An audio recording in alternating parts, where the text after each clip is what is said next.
بسم الله الرحمن الرحيم، والصلاة والسلام على رسول الله، وأما بعد. شاهدوا هذا الجبل وهو جبل غار، وبعد قليل سأذهب بكم إلى قمته أين تقع هذه القرية القديمة، وهي قرية أثرية تقع في قمة الجبل. نقوم بتصويرها ونعطيكم نبذة لهذه القرية. والآن نقرب لكم هذا الجبل. هذا هو الجبل الذي تقع فيه القرية في قمته، وهذا الجبل يقع في قرية فركسة، بلدية وادي البردي، ولاية البويرة. ويمر بجوار هذا الجبل وادي الساحل وهو وادي الزيان. وبعد قليل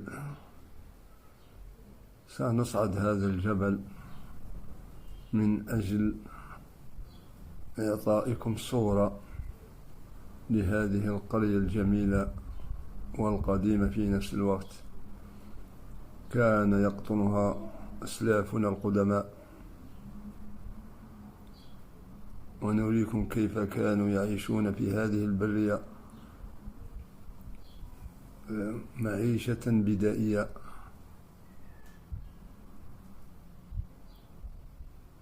يا لها من روعة.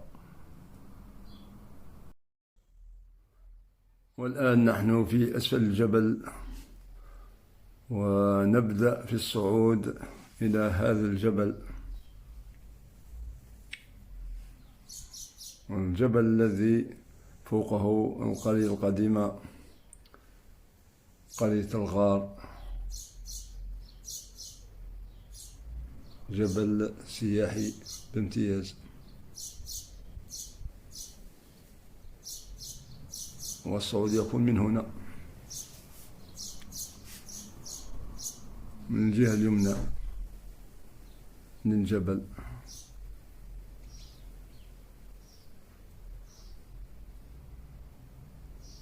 بعدنا قليل نبدأ بالصعود إلى قمة الجبل الذي تقع فيه القرية.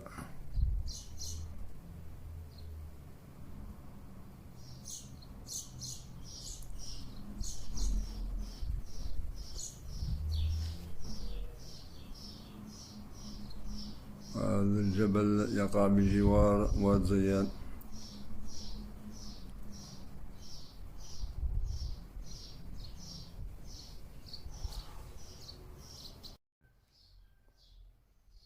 نحن في منتصف الجبل،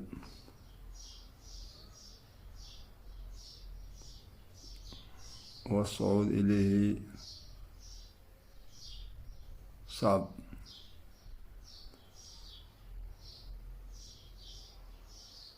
الصعود إليه بصعوبة، ومن كانت له لياقة بدنية يقاوم الصعود إلى القمة.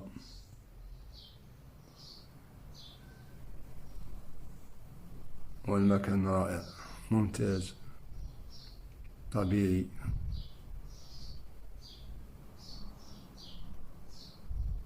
برية بمعنى الكلمة.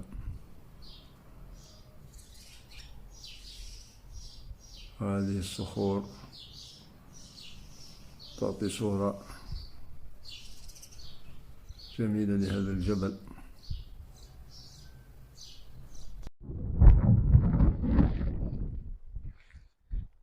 هذه الجبال كان يقطنها أسلافنا، والقرية التي كانوا يتواجدون فيها هي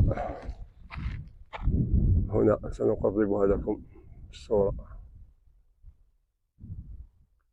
هنا توجد القرية، وما زالت آثار البيوت إلى الآن.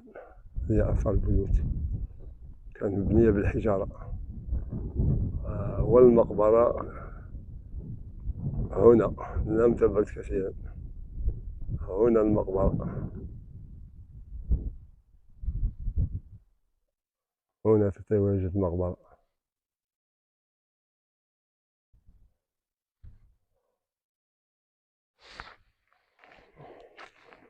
وأما هذه الأطربة التي أخرجوها من هذا الجبل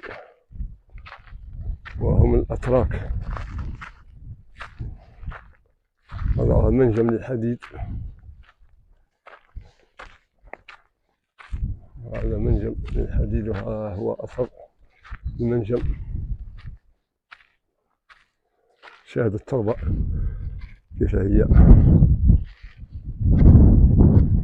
كانوا يستخرجون الحديد من هنا، من هذه المغارات.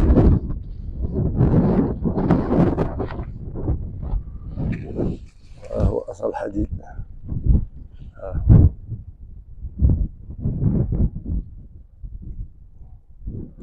عندما مرت بالفرن كيف رجعت كأنها حديد. هذه الحجارة هي من المنجم. شاهد الصور، شاهد ذوبان التربة.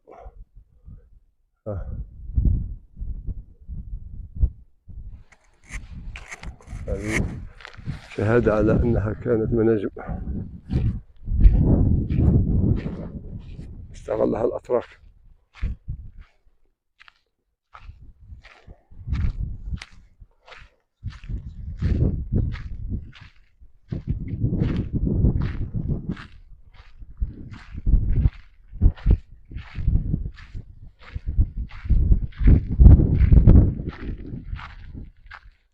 أماكن رائعة، أماكن في قمة الروعة. وهنا كذلك قرية في قمة تقدمت، ولقد صورت لها فيديو وهو في القناة. بالمقابل كيف الطيور، كيف الطير،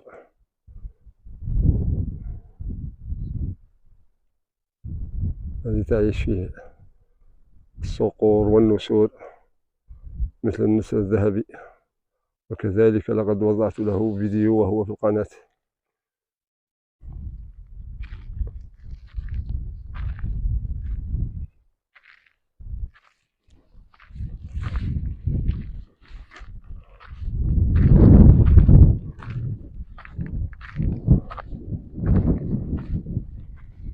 شاهدوا التربة كيف هي، كأنه حديد دائب، وبالفعل كانت مناجم.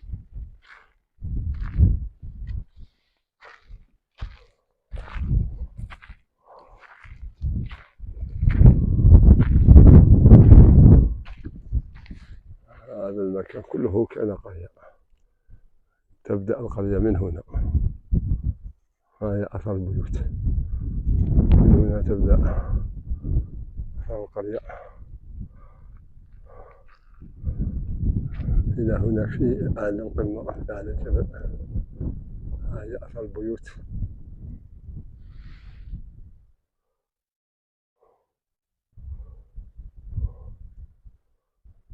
كانوا القدماء يختارون القمم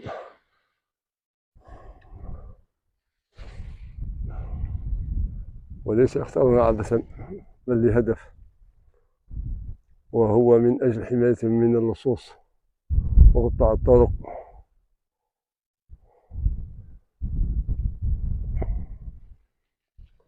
لأن القمة يرون منها عن بعد، يحموا أنفسهم.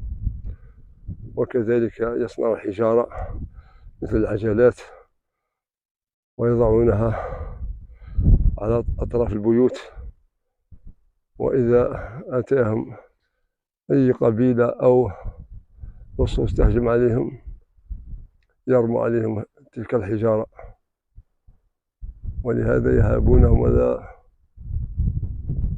يتمكنوا من الصعود إليهم من خوفهم من الحجارة التي تدهس كل ما تجده أمامها.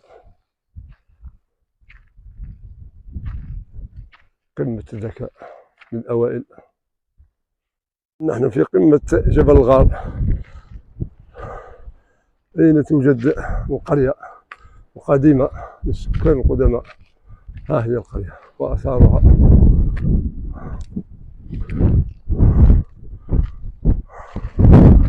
على القمة.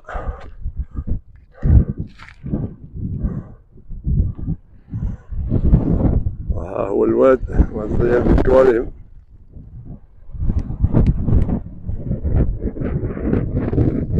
هي كلها أثار القرية.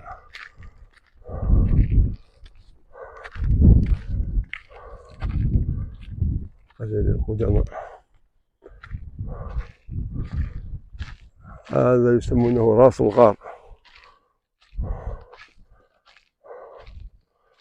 هذه هي كلها قرية يسمونها عندنا بالدشرة.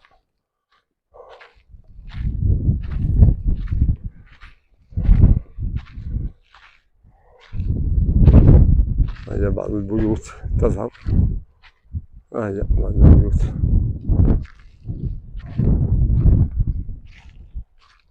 كلها قرية.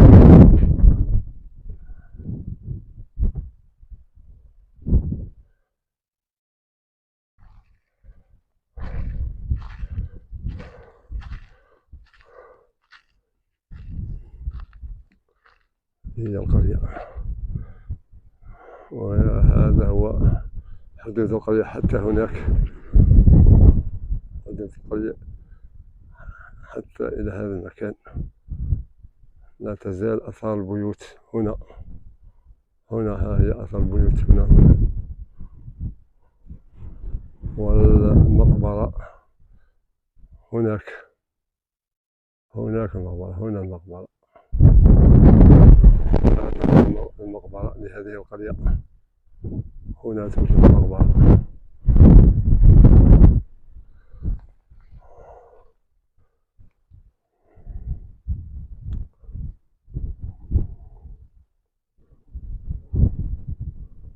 والمقبرة مقبرة إسلامية وأهلها مسلمون،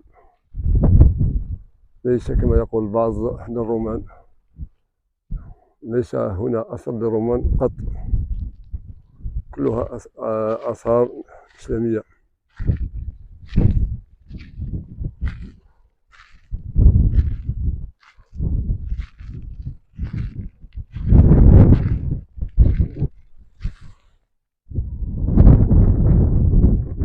شوشرة.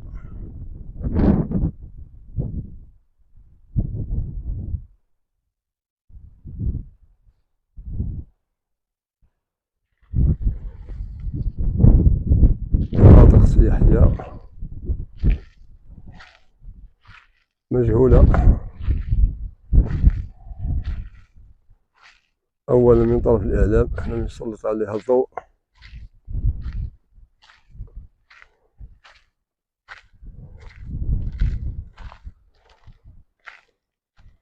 ونطلب من المؤرخين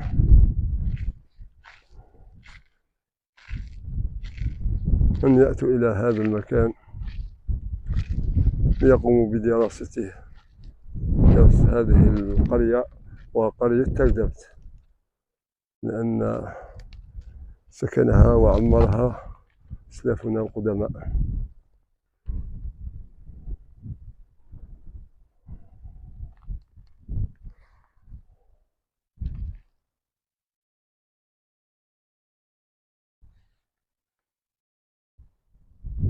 الآن نقرب لكم قمة. هذه قمة جبل. يسمونه عندنا كدة الحرمة. باللغة العربية معناها هذه الهضبة وهذا الجبل هو جبل مرصد للسراق، يصعده السراق ليراقب كل منطقة لكي يهجموا على أي قرية. يسمونه كدة الحرمة، جبل السراق، هذا هو اسمه.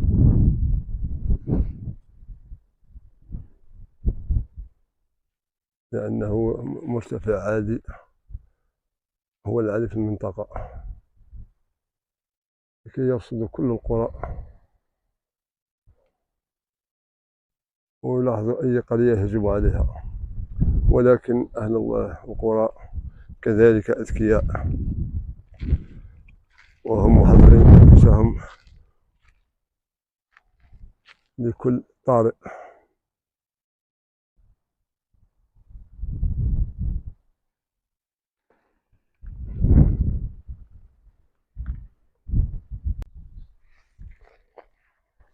وهي آثار منجم الحديد.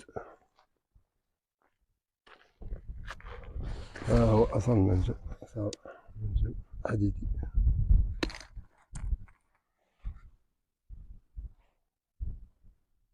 هذه الحجارة كيف تكونت من شدة حرارة الفرن الذي يضعون فيه هذه التربة والحجارة لكي ترجع حديد.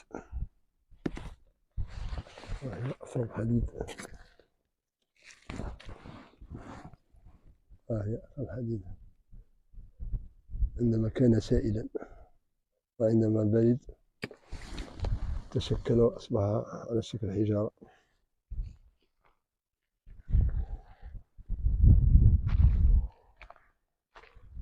وهذا منجم الحديد، وربما يخرجون منه معادن أخرى، ربما الذهب، ربما الفضة.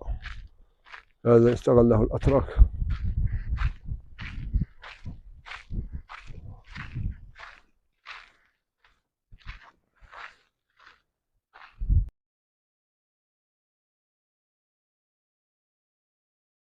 هنا تقع قرية جبل الغار التي ذكرتها من قبل، وذكرت لكم كذلك العين التي كانوا يشربون منها، وهي يسمونها عين الترك، وهي تقع هنا عن قرب.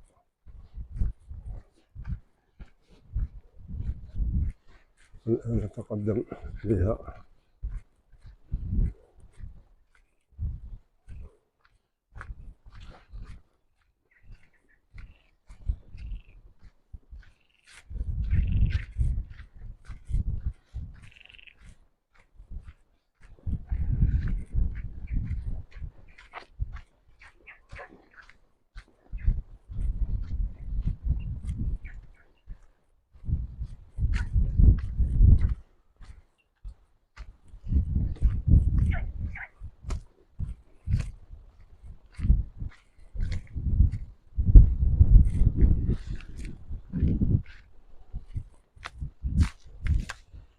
نبحث عن الممر يدخل إلى هذه العين.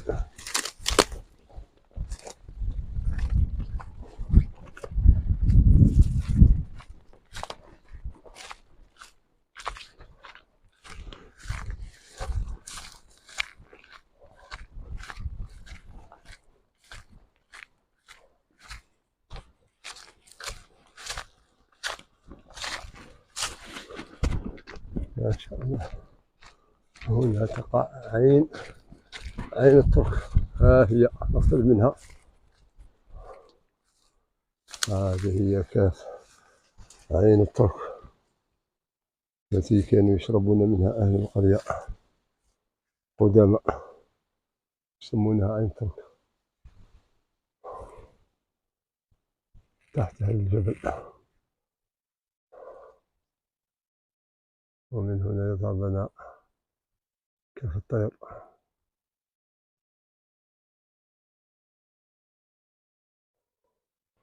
وهكذا كانوا يعيشون أجدادنا معيشة بدائية،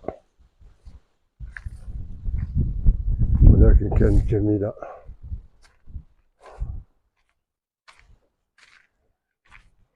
كانوا يعيشون مع البرية.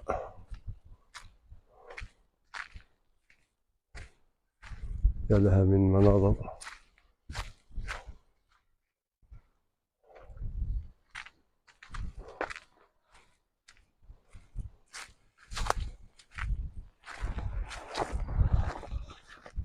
مناظر في قمة الجمال مع هذا الواد، وهو واد زيان. والآن نودعكم وفي فيديو آخر إن شاء الله.